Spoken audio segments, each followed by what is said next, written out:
तो देखिए यहाँ पर हमें सवाल जो दिया गया है वो कितने पूर्ण वर्ग संख्याओं द्वारा विभाजित होगा, 120, 140 की 144 की 100। पहले बात समझते हैं कि इस क्वेश्चन का मतलब क्या है। तो थोड़ा सा इसको समझाने के लिए देखिए, कोई भी पूर्ण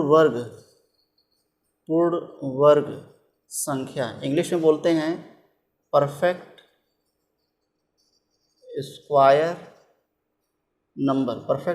नंबर, यानी एक ऐसी संख्या है जिसका क्या निकाला जा सकता है, स्क्वायर रूट निकाला जा सकता है। जैसे 16 है, ओके, 36 है, इन सब का हम क्या निकाल सकते हैं, स्क्वायर रूट। तो ये 16, ये 36 क्या कहलाएगी, एक पूर्ण वर्ग संख्या कहलाएगी।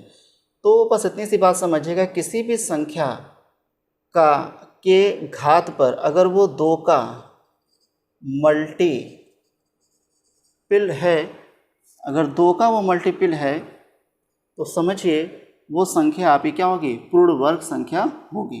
2 के अलावा रहेगा तो पूर्ण वर्ग संख्या नहीं होगी। ओके, यानी कोई भी संख्या अगर a है, अगर वो 2 का मल्टीपल है तो वो किसी न किसी संख्या का वो पूर्ण वर्ग कहलाएगा। अब वो कैसे कहलाएगा, देखिए इसमें क्वेश्चन क्या दिया हुआ है। जैसे एक बात समझिएगा इसमें कि कुल कितने पूर्ण वर्ग संख्या निकाले जा सकते हैं। तो देखिए यहाँ पे n इज इक्वल टू आपके पास कितने हैं, 2 की पावर 9, 3 की पावर 7, 5 की पावर 4 और 7 की पावर 3। इसकी बस एक ट्रिक मैं आपको बता दे रहा हूँ। इसकी ट्रिक क्या है, कभी भी अगर आपको यहाँ पर निकालना है कि परफेक्ट स्क्वायर फैक्टर यानी कि पूर्ण वर्ग गुणनखंड संख्या की ऐसी संख्या कुल कितनी होगी, आप प्रत्येक में 2 से भाग दे दीजिए। जैसे हमने यहाँ पर भाग दिया तो कितनी बार जाएगा, 2 चौके 8। तो यहाँ पर 2 चौके 8 यानी कि 4 बार गया। तो यहाँ पर 4 बार जाने का मतलब ये है कि आप एक घात बढ़ा दीजिए इसके लिए। ओके, उसके बाद यहाँ पे इसके लिए देखिए, तो इसको जब 2 से भाग देंगे तो 2 3 6 यानी कितनी बार गया, 3 बार। अब 3 में 1 जोड़ दीजिए। देखिए दशमलव आ रहा है, उससे कोई लेना देना नहीं। अब आप देखिए 2 से फिर इसके लिए हम भाग देंगे तो 2 दूनी 4, जब 2 दूनी 4 2 बार गया तो उसमें क्या करिए, 1 जोड़ दीजिए, ये इसके लिए हो गया। फिर आते हैं यहाँ पर, तो 2 एकन्ने 1, तो 2 एकन्ने 1 में 1 बार गया, उसमें 1 जोड़ दीजिए। यही तो नियम होता है किसी भी गुणनखंडों की संख्या को ज्ञात करने के लिए कि घात प्लस 1। अब बस इसका आंसर आ गया 5, 5 गुणे 4 कितना हो जाएगा, 3, कितना 2। आप इसको मल्टीप्लाई कर दीजिए, मल्टीप्लाई करने के बाद कितना आंसर आ जाएगा, 120। तो देखिए इस तरह के सवाल काफ़ी ज़्यादा पूछे जाते हैं एसएससी में, काफ़ी कंफ्यूजिंग होते हैं। देखिए अभी तो हम पूर्ण वर्ग गुणनखंड निकाल दिए, इसी तरह से हम पूर्ण घन गुणनखंड संख्या यानी इंग्लिश में बोलते हैं परफेक्ट क्यूब फैक्टर्स, यानी देखिए इसको क्या बोलते हैं, perfect square factor, perfect square factor.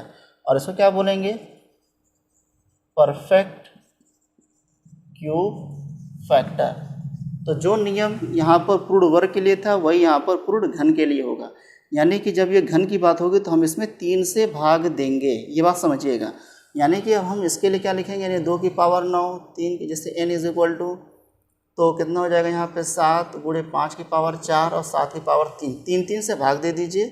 जब 3 से भाग देंगे तो यहाँ पे 3 तरीके 9, तो कितने हो जाएंगे, यानी भी यहाँ पे क्या हो जाएगा, गुणनखंड। तो गुणनखंड हम निकाल रहे हैं किसके लिए, पूर्ण घन के लिए। तो पूर्ण घन गुणनखंड संख्या, तो इसके लिए कितना हो जाएगा, 3 से हमने भाग दिया तो 1 जोड़ दीजिए, जो गुणनखंड की संख्या ज्ञात करने का नियम होता है। इसमें 3 से भाग देंगे, 3 दूनी 6, तो 2 बार गया, तो 2 बार गया तो 2 में 1 जोड़ दीजिए, मल्टीप्लाई कर 2 दूनी 4, 1 जोड़ दीजिए। फिर इसमें 3 से भाग देंगे तो 3 इकन्ने 3, सॉरी यहाँ पे गलती हो गया, यहाँ पे 1 बार जाएगा, 3 इकन्ने 3। उसी तरह से यहाँ पे 3 इकन्ने 3, 1 हो जाएगा। अब यहाँ पे देखिए 4 हो गया, 3 हो गया, 2 हो गया, 2 हो गया, तो 4 3 12 और 12 चौके 48। तो इस तरह की संख्याएँ आपको देखने को मिल सकती हैं।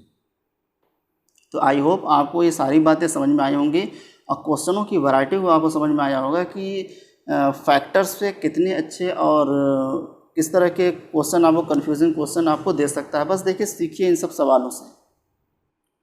अच्छा, अब आइए एक बहुत ही महत्वपूर्ण क्वेश्चन है जो आपको क्वेश्चन दिखाई दे रहा होगा स्क्रीन पे। ये कह रहा है कि यदि एक और करड़ी में इनके बीच इनके 14 गुणनखंड हैं तो इनके गुणनखंडों की कुल संख्या बताइए। तो एक बात जानिएगा कि यहाँ पर बात हो रही है कि जो यदि n और करड़ी में n के बीच, तो इसको समझने से पहले एक चीज़ जान लीजिए कि इसकी जो कॉन्सेप्ट है वो किस पर बेसिस है। तो ज़रा देखिएगा, हम एक 100 को करते हैं तो 100 के कुल गुणनखंड ज़रा लिखिए। 100 के कुल गुणनखंड तो देखिए कितने होते हैं। एक और कैसे कट सकता है, 2 से, 4 से, 5 से, 10, 20 से भी, और 25 से, और 50 से, और खुद स्वयं 100 से। तो इस तरह से 100 के कुल गुणनखंड कुल कितने आ जाएंगे आपके, 1 2 3 4 5 6 7 8 9। तो 9 कुल गुणनखंड हैं किसके, 100 के। ओके, तो यहाँ पर समझने वाली चीज़ क्या है कि ये देख रहे हैं 100 जो होता है वो एक 100 क्या चीज़ है, एक पूर्ण वर्ग संख्या है। यानी कि अगर हम अंडर रूट 100 निकालेंगे तो किसका निकलेगा, 10। और आपको दिखाई दे रहा है ये 10। तो याद रखिएगा, जब भी हम किसी पूर्ण वर्ग संख्या यानी कि जब भी हम किसी परफेक्ट स्क्वायर नंबर का जब भी हम गुणनखंड निकालेंगे तो हमें उसके बीचों बीच में उसी गुणनखंड का वर्गमूल दिखाई देगा। जैसे ये 10 है तो 10 का 10 ये किसका है, 100 का है। ओके, कैसे एक और संख्या जिसको समझा सकते हैं, इससे 36 होता है किसका, 6 का। या देखिए किससे किससे कटता है, 1 से, 2 से, 3 से भी कटता है, और किससे कट सकता है, 4 से भी कट सकता है, और 4 5 6 से भी कटता है, 9 से भी कटता है, और 12 से भी कटेगा। 12 के बाद जो है आपका 18 से भी कटता है, और खुद स्वयं 36 से भी कटता है। तो आप देख रहे हैं इसके बीचों बीच 4 इधर 4 इधर, देख रहे हैं 6 ये किसका है, 36 का। क्या चीज़ है ये, एक स्क्वायर रूट है। बात समझने की कोशिश करिएगा, इसी से ये क्वेश्चन बन कर के आएगा। यानी कि हम कहेंगे कि कुल गुणनखंडों की संख्या, लेकिन आपको गिन करके नहीं देगा। जैसे यहाँ पर दे रखा इसने है कि यदि एक और करड़ी में n के बीच इनके कुल 14 गुणनखंड हैं, यानी कि 1 से। तो स्टूडेंट सेम हम ऐसा ही इस क्वेश्चन के लिए करेंगे। ये कह रहा है कि 1 और अंडर रूट n, तो 1 और कहीं पे ये अंडर रूट n रहा होगा।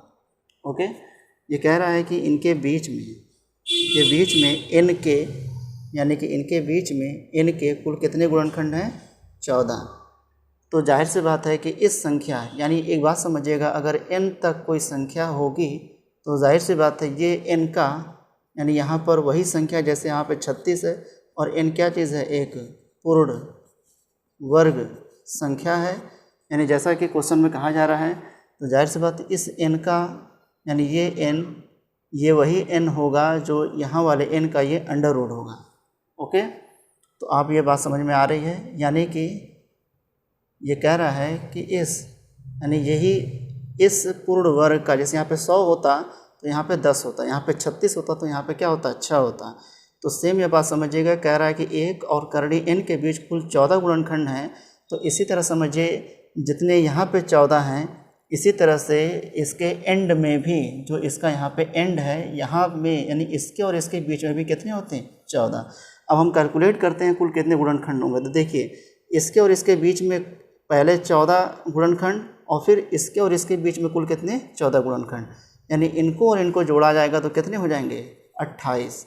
लेकिन अभी हमारे 28 ये आंसर नहीं होंगे। देखिए इसमें छूट क्या गया, एक ये वाला, एक ये और एक ये। तो 28 + 3 कितने हो जाएंगे, 28 + 3 कितने हो जाएंगे, 31। और 31 ही हमारा क्या हो जाएगा, राइट आंसर। ओके स्टूडेंट, बातें समझ में आ रही हैं। तो इसी के साथ ये आज का जो गुणनखंडों पर आधारित जो प्रश्न था, जो आपके अक्सर एग्ज़ामों में पूछ लिया जाता है, तो आज ये भी समाप्त हो गया है। और अगली बार हम मिलेंगे तो प्राइम नंबर्स पे बात करेंगे। कुल जो प्राइम नंबर्स होते हैं, जो अभाज्य संख्याएं होते हैं, उन्हें कैसे हम समझ सकते हैं, और कुल कितनी प्रकार से अभाज्य संख्याएं होती हैं, कुल अभाज्य संख्याओं किस तरह से निकाला जाता है, ये अगली स्लाइड में आने वाली हम उसमें इस बात को रखेंगे और एकदम क्लियर उसमें बताएंगे कि अभाज्य संख्याओं को निकालने का क्या तरीका, उसकी ट्रिक क्या है, उसके कॉन्सेप्ट को भी समझेंगे। इसी के साथ हम अलविदा कहते हैं और फिर से मिलते हैं अगले वीडियो में। तब तक के लिए आप अपना ख्याल रखिए, पढ़ाई को कंटिन्यू रखिए। तब तक के लिए नमस्कार।